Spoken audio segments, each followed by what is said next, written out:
We are live with SCI TV. I'm Joshua Gordon, the founder of the Sports Conflict Institute.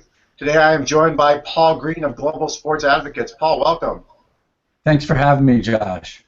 So Paul, I've known you for a while here, and I'd love to hear a bit more about your background, about how you ended up with Global Sports Advocates and starting in this area of practice. So can you give a little background to our audience about how you ended up where you did? Sure. Well, first of all, it isn't every day I get to be on air with a former teammate. So we used to run together at Brandeis, and that's fun to have this reunion on air. My career began after college as a sportscaster. That's how I began my career with athletes. I was the broadcaster for almost 10 years, covered many events around the country, and had a lot of wonderful experiences doing that. But I often felt that I would never be able to be a broadcaster for the rest of my life. It wasn't the greatest lifestyle, and it's certainly not a great lifestyle in terms of having equity in anything. And I felt a lot of times like I never really was in the fray, but covering the fray, and I liked the idea of maybe being more involved in sports in a different way. So there got to be a moment where I had a choice to make, and I decided to go to law school. When I was in law school, a lot of the people I met in my years on air who were agents said to me, you know, Paul, you would be a great sports lawyer. You should really consider going into that world when you come out of law school. So that was in the back of my mind, and as I went through law school, I made law review, and I was sitting around trying to figure out an area to do a law review article on, and I found an article topic in the Tim Montgomery case, which at the time it was one of the first cases involving the then brand new World Anti-Doping Code. Montgomery was an American athlete who was the first athlete to be charged with an anti-doping rules violation without testing positive. So it created a lot of interesting issues legally in terms of burdens of proof and how you go ahead and prove such a thing. And I felt it was an opportunity to offer my thoughts on how to create this, how to improve what was being created as a brand new world of sports law under the World Anti-Doping Code. I found that really fascinating article. It was ultimately printed, and I met a lot of people who were very nice to me when I wrote that article. And again, they all said to me, when you get out of law school, call me back and you can maybe do this stuff. So I came out of law school and almost immediately started handling cases involving athletes in sports law, institutions at the collegiate, high school, professional, Olympic level. And before I knew it, I'd done it for a year or two, and you do a good job on cases and people notice, and then you start getting more cases. And that's sort of how it happened for me. And after about 7 years, I was at the point where I decided I was ready to start my own firm, which I'd always dreamed about doing. And here I sit today with Global Sports Advocates, representing people all over the world. I Skyped the other day with somebody from Africa. I just was on a panel last week with a person from Japan. And to me, it's fun to represent and be involved with athletes and sports events around the world. Okay, fantastic. And do you remember that first case that you took on, and what was that, and what was it like? You know, I do remember it. Well, there was a series of first cases, but the most dramatic one I remember in terms of the stakes being high was before the Olympic Games. I represented an athlete who wanted to make the Olympic team and had been left off. And under the U.S. Olympic bylaws, U.S. Olympic Committee bylaws, there's an opportunity for an athlete to challenge a decision by a national governing body to leave them off the team.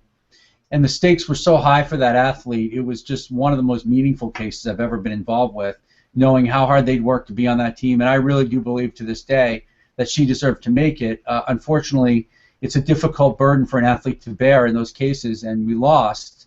I was crushed. I mean, it was one of those cases where I felt like I had let that person down. And that's what I like about these sports law cases, is how meaningful they are to the people you're representing. So, Paul, how do you deal with the challenge in terms of athletics where time matters dramatically? And so other contexts, sometimes legal issues will drag out for quite a while. I imagine that becomes a really important part of the work you do, is trying to be quick about it if someone's livelihood and their athletic career is on the line with their biological clock and everything else ticking. Absolutely, and sometimes, Josh, I'll get a call literally 3-4 hours before there's a deadline, and I've had emergency arbitrations within minutes, within hours. I mean, you file the case, and the way the system works, sometimes they can do an arbitration within an hour. They find somebody to arbitrate the case, and boom, there's a decision. in one of my favorite wins before the 2012 Olympic trials, we had a situation where an athlete was not being allowed into the 100 meters after he qualified at the U.S. Olympic trials in Eugene, and we filed an emergency arbitration. We won, and he was permitted to then go and run the prelims, which were literally hours after the arbitration had ended. Unbelievable, fantastic. And so a lot of the work, it sounds like you're getting pulled into is crisis, right? And crisis management has to be at least a portion of what you do. Can you talk a little bit about some of the critical considerations that you are managing when it is in the crisis moment? Sure. Well, the first thing you need to relay to a client when they call you and they're in a crisis situation is, let's be calm, let's rationally approach this, because emotion is running so high, and a lot of times when that happens, you don't have rational thought. And so you need to explain to them, these are your legal options, this is what you're going to say or not going to say, this is how we're going to handle the situation, and you need to be strong and say, look, you hired me to be your lawyer, this is not a popularity contest, I'm telling you what I think. And sometimes people don't like to hear when you tell them what you think if they don't like to hear it, but I think when you're hired as a lawyer in any situation, particularly a crisis management situation, it's your job to tell them the way it is and to explain what the options are legally, what the risks are for one course versus another, and ultimately it's up to them to make a decision, but you can say, I disagree with the decision too. Absolutely. And what about the whole idea that a lot of this is happening in the public's eye, where athletes are very visible, and what they're being challenged around is often, with a media swarm and everything else. How are you dealing with that element as well? Well, that's always a big concern, to try to manage what the media reports, to try to control the message to the best extent possible. I always tell clients, no matter what side they're on of the crisis, whether they're the institution or the athlete, that you have to control the message. It's not up to you. It's not up to them to control it. You have to control how you disseminate information, how you speak. Everything has to be disciplined and thought out. I'll oftentimes work alongside PR representatives of athletes, of schools, and we'll craft a media release together that makes sense. And then sometimes that's the extent of it. We'll try to limit live exposure in a press conference setting or otherwise if we think it makes the most sense. So you've had your hands in some pretty interesting cases over the years, and obviously you can't talk about all of them. Some of these are pretty confidential, but there are a few that you can talk about. You highlight a couple of the cases that you found most interesting and impactful as well. Well, one case I think which highlights the international nature of what I do and the stakes and what you can really do to affect somebody's life. And it's another doping case. I guess that's not all I do. In fact, it's a small portion, but they're the most dramatic cases, maybe because the stakes are so high for those athletes. But I got a phone call from a woman from Egypt, just a cold call, literally, in an afternoon, sitting at my desk, and she had been banned by the World Federation that governed her sport, which happened to be Taekwondo. That federation was based in Korea, and she only had 21 days to appeal that decision, and we were on the 18th day. So she had 3 days to appeal. She'd been banned for 2 years without a hearing, without being shown the evidence against her. She was a Christian in a Muslim world, and the fact that she was a woman also, I think, made a big difference. Who knows what happened? We're fairly convinced she was sabotaged. Her sample was compromised in some way in Egypt where she was tested. We don't know. We'll never know. But we had to manage through how much she was going to pay me, what she was going to pay, how I was going to represent her, all that stuff, and we had 3 days to file the notice. We filed the notice 2 days later, 1 day before the deadline, and over the course of that case, it was quite amazing how things played out. At first, the defense was only that we weren't timely with our appeal. There was no merits defense whatsoever. As we got closer, the panel ordered that the evidence be turned over, which is a safeguard all athletes are entitled to actually see the evidence against them. And the lab report actually said, we don't think these results are trustworthy. Yet the case had gone forward anyway. 2 days before we scheduled to have a hearing in Switzerland, the Federation said, we'll now give her a hearing. We'll give her a hearing now, which of course it was too late. and we pressed on. As we got ready for the hearing, walking in, they gave up. They surrendered. We got a personal apology from the Secretary General of that federation. But it's interesting that Caroline, my client, who was very, very smart, felt like she didn't get her justice. Like she was never told why this happened. Why did they do this to me? What was the reason? She was, of course, allowed to move on with her life, and she was exonerated, and the court ordered all of her fees and costs paid, which was the largest award for an athlete in history at that time in the Court of Arbitration for Sport. But there's an example of a dramatic case and the stakes in what I do. Absolutely, and the impact on her personal life and her athletic career must have been substantial, even with the victory. Yeah, every year I still get a thank you note from her and her mother inviting me to come to their summer house in Alexandria, Egypt, which I haven't made it to yet, but maybe one of these summers I will. I think with the doping case is very interesting, and I'd love to hear a little more about some of the nuance, because I think in the public's eye, these become very cut and dry in their mind. So they hear of a bad sample or someone basically having a charge against them, and they're guilty at that point. And I think at that point the reputation is irreparably harmed in a lot of ways in the public's eye. But can you give a little more of the nuance of what's going on with the whole doping system and some of the testing and protocol and everything else to help educate the public a little more on why they should hold off judgment before they are so quick to say this is in fact a true statement? Sure. Well, first of all, the burden's pretty high on a governing body to prove doping. It's called the comfortable satisfaction of the hearing panel, which is like a 75-25 clear and convincing evidence standard in the U.S. is what it's considered. Some cases are clear-cut. You have somebody who's intentionally cheating. Their sample is revealed to show that they were intentionally cheating. Those people I have no sympathy for. They should get the full maximum sanction, which under the New World Anti-Doping Code is 4 years. It's less under the collective bargaining agreements in the United States. But then you have other situations, unintentional doping, for example, an athlete that takes a supplement that is tainted or contaminated. And that is a different situation, one in which they commit the violation because the standard is strict liability, but one in which maybe they shouldn't have that full sanction, whether it be 2 or 4 years, but maybe 3 months or a warning even. There are cases involving athletes who've taken a prescription medication from a pharmacy that was contaminated with a substance, and the court gave them a warning and found that it's beyond the burden of an athlete to get something tested every single time before they ingest it. I was involved in a case with a biker from Canada who filled up his water bottle before an event, and unlucky for him, the water in that town in northern Quebec had a substance in it because they weren't properly treating their water that was banned. But yet he's considered a doper, and it's not a situation where he had any culpability.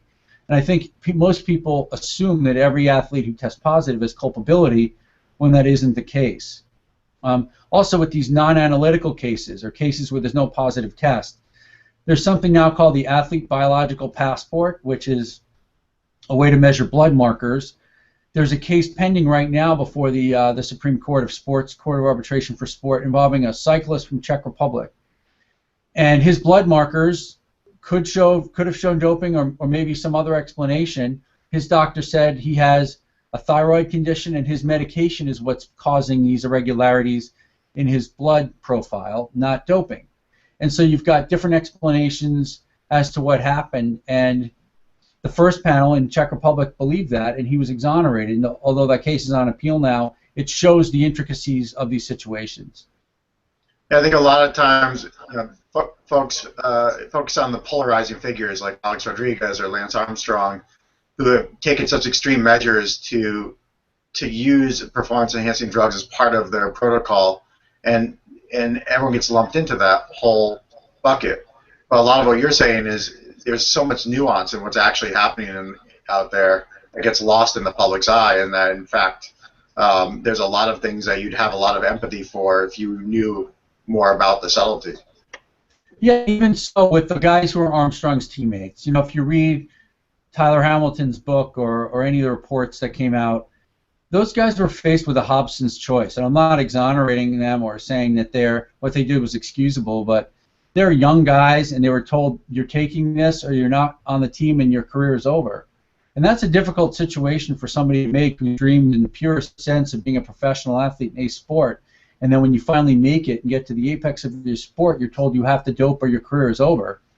I don't know what I would do in that situation, and it's not so easy to sit there and say I would just walk away, which some athletes did, but some athletes did take it knowingly because they felt like they had no choice if they wanted their career to continue. So it sounds like much of the burden is on the athlete, but what about coaches and some of the national staff and others who have had roles in some of the doping scandals? How much of the burden is on them legally to be involved in making sure these things don't happen? Well, there are cases out there right now involving doctors, support personnel, coaches, agents, where they've been banned. They're also responsible under the code to make sure that their athletes don't dope or that they don't give their athletes doping materials. The doctors and the coaches in the Armstrong case, for example, got like 8 and 10 years. And some of these agents are being banned for life. And there's a new provision in the brand new World Anti-Doping Code, which came out only January 1st of this year, called prohibited association, where you can now have a doping ban if you associate with somebody else who's committed an offense without even taking anything. So they're really trying to cut that cord between athletes and their entourage if the entourage is shady. This was in the news this week, wasn't it, where a high-profile runner was running with someone who had been banned, or at least caught on photo running together, and there was a lot of questions about that association clause as well in there. Right, and there's gray area there because it says that an association means giving advice or helping them compete in a better way, but what does that even mean? I mean, are they sitting there talking about what their favorite coffee is? And even then, is that performance enhancement, or are they talking about what he she for breakfast? I mean, these are things and why cases end up before arbitrators to decide what it means to associate with someone in a prohibited sense. Yeah, I can imagine that too. In small communities or with family members or wherever else. That how do you create a wall around all those folks, and how proactive are you in your life to know who and who is not questionable, right? I mean, that's a very hard burden on an athlete. Everyone around them and what they've been involved in over their lifetime. Well, right, and it's an untested provision. It has not yet been used since it just went into effect, so it'll be interesting to see how it's interpreted, but I always find as a lawyer that arbitrators look at provisions different than they were intended maybe to be viewed by the people that drafted them, and that's why case law goes in interesting and unforeseen directions, and I expect the same thing will happen with this new section. Great.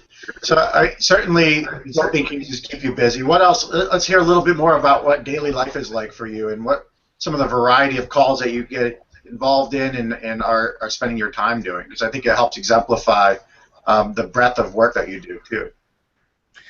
Sure. Well, I'm involved in cases also involving trademark, right of publicity, protecting commercial rights of athletes, breach of contract cases, or simply helping an athlete to draft a contract, or not an athlete, just an entity, to draft a contract that could govern a relationship involving a photographer and an athlete. That would be a documentary. That was one recent example. So I really do a lot of different things. I enjoy that part about my work. Coming in, some of the cases that I get involve large amounts of money and people fighting over them. And then you end up sometimes mediating the case or trying the case, and somebody's going to win and somebody's going to lose. But that's the nature of litigation. Is you do your best for your client, and some I like to. My record's pretty darn good, but it's not perfect. And so, what about on the institutional side? We've talked a lot about athlete representation and some of the things that are happening at that level. What about the institutions and some of the challenges they're facing to stay ahead of what's becoming a more and more complex, legal industry in a lot of ways? It is difficult for institutions to stay on top of complying with their obligations legally, and sometimes they get unknowingly pulled into disputes. I'm representing a governing body right now that I think did everything correct in a dispute, yet they're still potentially liable for their conduct and the way they handle things in the aftermath of a situation that no one could have foreseen. And so you have to advise them on, first of all, whether or not they did everything correctly, and maybe in a larger sense, how to avoid that situation from occurring the next time. In the collegiate world, there's a lot of uncertainty about Title IX and how to comply with it, particularly the new sections involving sexual harassment and sexual assault, which is really a relatively new section of Title IX that was recognized by the Supreme Court about a decade ago. And so I've worked with schools on how to make sure that they're not liable for the actions of somebody on campus who might be a predator, a professor who they should have known better about, or a student, and making the choices about accepting certain athletes who may be a fantastic athlete, but may be a terrible person and may make a wrong decision. And sometimes I think, like lawyers who sometimes make the best decisions when they don't represent a client, sometimes universities make the best decision when they don't accept a student. But then again, it's hard to prognosticate too, and you don't always know. So you have to have safeguards in place and a system so when these things do happen, you can deal with it the best way possible. What are some of the specific safeguards that, one, are effective, and two, are part of that burden of a coach or an administrator or a university in putting in place, knowing that there are at times risky individuals that are brought into any program, whether it's academic or athletic or otherwise, but campuses are a pretty open place. What are some of those safeguards that need to be in place in order to keep themselves protected from liability, but also just in doing the right thing? Well, I think a lot of times the liability comes in place after the event happens in terms of the reaction. Title IX says essentially you had to know or should have known that this was going to happen, and your indifference is what caused the situation to occur. And so you can't be indifferent. If you see if something happens, if something gets reported, you have to jump on it right away. You have to take action. You have to be transparent about it, and you have to make sure that the person's rights are protected through a due process hearing or a provisional suspension of the person who potentially committed the offense. Now, it isn't always the case that that person ends up being guilty of what they're accused of, but in the initial aftermath, before you do an investigation, I think it's appropriate in certain situations to suspend the person while the outcome is pending of the investigation. So, I mean, I think really people get in trouble, institutions get in trouble when they don't do things by the book, when they try to cover things up, they ignore warning signs, really basic things that are heightened when you have a situation where everything becomes public, like we talked about earlier, the press gets involved, and then all of a sudden you're running on defense, and you're not out ahead of it, and you're trying to just react, and that's generally a recipe for disaster. So let's say a coach comes in contact with troubling information. What's that first step they need to be taking in order to make sure that they're doing things the right way here? The coach needs to tell a decision maker right away if they suspect that something happened that shouldn't have happened in terms of Title IX compliance of the university.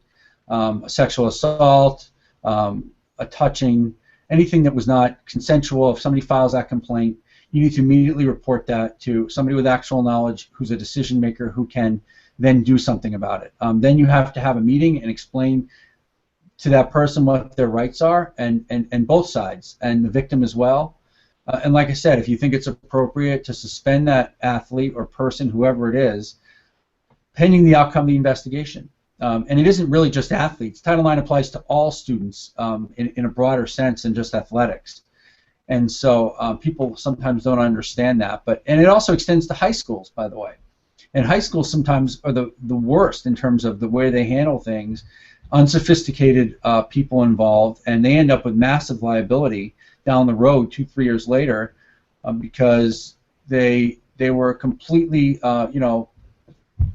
forgot or ignored the fact that this was going on. I mean, there's situations where high school teachers are having sexual relations with students, 15, 16, 17-year-old girls, or likewise female students with 16, 15, 16-year-old boys. So it seems like a natural to fire that teacher, right?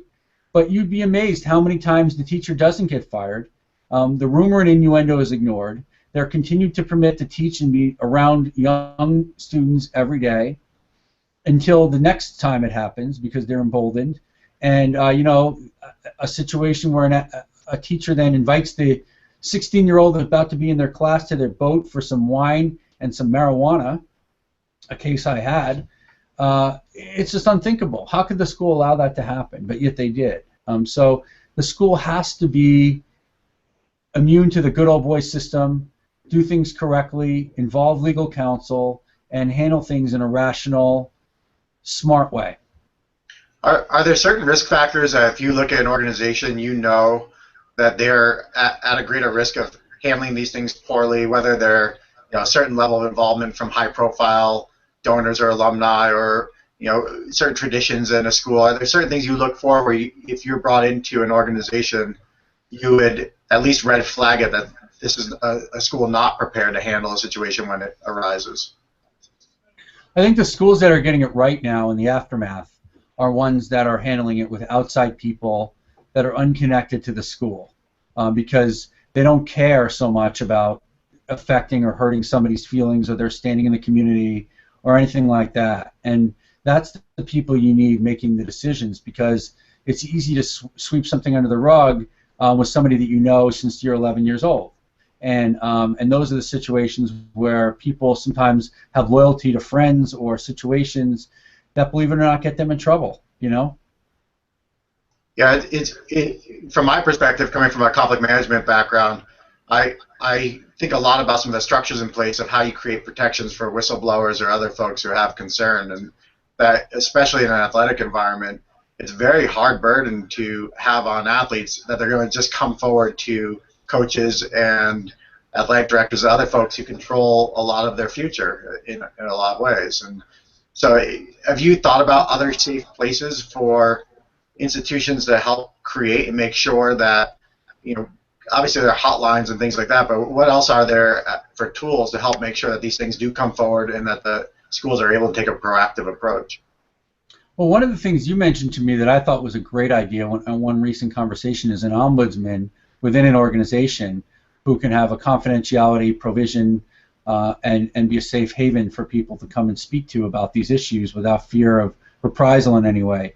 The U.S. Olympic Committee has an ombudsman that was created in 1998 under the Ted Stevens Act that allows for that. And any conversation you have with the ombudsman is statutorily protected as confidential. And they're able to work within the confines of the system then to try to mediate disputes and sometimes at least ensure that everyone has adequate counsel if the dispute blows up, which it does inevitably at some point. So I think that's a great tool that more schools should be utilizing. And the other thing with the ombuds is, in addition to working on individual issues, they're able to see trends of concern. So they can come in and say, look, you know, we don't know if anything's going on here, but you might want to look at it, athletic director, because we've had 5 different things that feel like they're heading in this direction from this area of your teams. And so it's time to look into this a little bit more. So even though they're not an office of notice, they could certainly be an information source to help start to steer the institution in the right direction, or start to bring people involved who can take notice and take action at that point too. Right, and of course they can hire the Sports Conflict Institute to come in and oversee the situation and make sure that it's done properly. We like getting involved in those complex ones, as do you. I'm certain about it. The thing I think is hard is that there's a real tradition in sports around things like coach's prerogative. That that essentially the coach has a domain to run their team as they see fit, which from an on-field perspective makes some sense, but obviously this is becoming a more and more complex industry with lots of other considerations. Any predictions about how we move out of some of that tradition-laden parts of our industry towards a more progressive, proactive industry, whether it's at the college level, the pro level, or the Olympics? Well, it's difficult because at the end of the day, winning and money can get people very far, and sometimes will allow everyone to look the other way about things that, if they were losing and not making money for an institution, would not be overlooked. And I'm not sure that trend will ever end. I herald and applaud the schools who look past that and say, you know what, it's not really about that. At the end of the day, it's about educating people and making sure that we have integrity and those situations when people sometimes get fired despite winning or making money for school is I think the best situation. I'd like to think there'd be more transparency moving forward, and that the law will allow that. I'd like to see the NCAA arbitration or grievance process become more open than it currently is, and go more towards the Olympic model, which has true independent arbitration now, which it didn't used to have. And having independent arbitration through like an American Arbitration Association or something like that, I think it helps the process in many ways. It inevitably allows an outsider, like we talked about, to come in and make sure that the dispute is handled properly. Because without that, an internal grievance, it just doesn't work the same way. And there's too many people involved, and sometimes it just become kangaroo courts. So if there was one trend that I would hope we had in the future, it would be, first of all, being more proactive about avoiding these situations, but when they ultimately do lead to grievance hearings, having those hearings be more open and transparent. Yeah, you mentioned the human cost, but I actually think there's good business sense in what you're advising, because in reality, whatever currency you want to operate in, whether it's reputation, wins, actual financial impact, your approaches are all more cost-effective than anything about waiting for it to really blow up and letting that one incident drag you down in all of those areas. It's really a universal principle too throughout the law that people never want to spend money on lawyers unless they have to, but when you talk about doing things on the front end, it's always a lot less expensive than doing things on the back end when everything blows up and you're paying money like it's water because you need lawyers nonstop to make sure that the situation's handled properly.